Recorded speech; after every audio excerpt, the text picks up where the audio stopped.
Hi friends, welcome to my channel. വളരെ tasty ആയിട്ടുള്ള Vishu special simple palada payasam ഉണ്ടാക്കിയാലോ? ഞാൻ ഉണ്ടാക്കുന്ന ഈ രീതിയിൽ നിങ്ങളൊന്ന് ഉണ്ടാക്കി നോക്കൂ.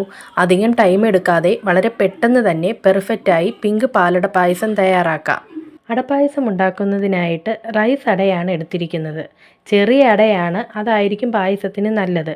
ഞാൻ വാങ്ങിച്ചത് ഡബിൾ ഹോഴ്സിൻ്റെ റൈസ് പാലടയാണ്. ഒരു ഉരുളി അടുപ്പിൽ വെച്ചിട്ട് ഉരുളി ചൂടായി വരുമ്പോഴത്തേക്കും അതിലേക്ക് 1 ടേബിൾ സ്പൂൺ നെയ്യ് ഒഴിക്കാം. നെയ്യ് ചൂടായി വരുമ്പോഴത്തേക്കും അതിലേക്ക് 1 കപ്പ് പഞ്ചസാര ഇടാം. കുറച്ച് വെള്ളവും ഒഴിച്ച് നമുക്കിത് കാരമലൈസ് ചെയ്തെടുക്കാം. കരിയാതെ നോക്കണം, ഇടയ്ക്ക് ഇളക്കി കൊടുക്കണേ. ഈ ഒരു പരുവം ആകുമ്പോഴത്തേക്കും നമുക്കിതിലേക്ക് 2 ലിറ്റർ പാലൊഴിക്കാം. പാലൊഴിക്കുമ്പോൾ പഞ്ചസാര അങ്ങ് കട്ടിയാകുമേ, അത് പിന്നെ ചൂടാവുമ്പോഴത്തേക്കും മെൽറ്റ് ആയിക്കോളും.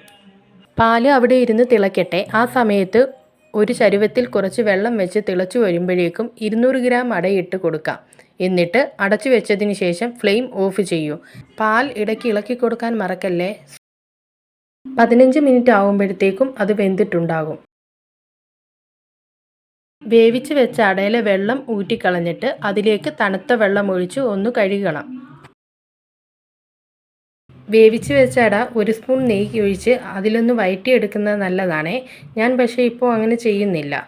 അപ്പോൾ ഇതുവരെ ചാനൽ സബ്സ്ക്രൈബ് ചെയ്യാത്തവരാണെങ്കിൽ ഒന്ന് സബ്സ്ക്രൈബ് ചെയ്യണേ. നമ്മുടെ ഇഷ്ടത്തിനനുസരിച്ച് മധുരം ഇനിയും വേണമെങ്കിൽ ഇടാമേ. അതിനുശേഷം പാൽ ഒന്നും കൂടി വറ്റിച്ചെടുക്കുക. ഇനി നമുക്ക് വഴറ്റി വെച്ചിരുന്ന അടയും കൂടി അതിനകത്തിട്ട് കുറച്ച് നേരം കൂടി ഇളക്കാം.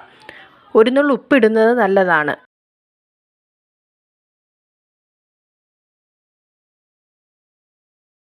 ഞാനിപ്പോൾ മുന്തിരിങ്ങ അണ്ടിപ്പരിപ്പും നെയ്യിൽ വഴറ്റി ഇടുന്നുണ്ട്. നിങ്ങൾക്ക് ഇഷ്ടമുണ്ടെങ്കിൽ ഇട്ടാൽ മതി. അപ്പോൾ നമ്മുടെ പിങ്ക് പാലട പായസം റെഡി ആയിട്ടുണ്ട്.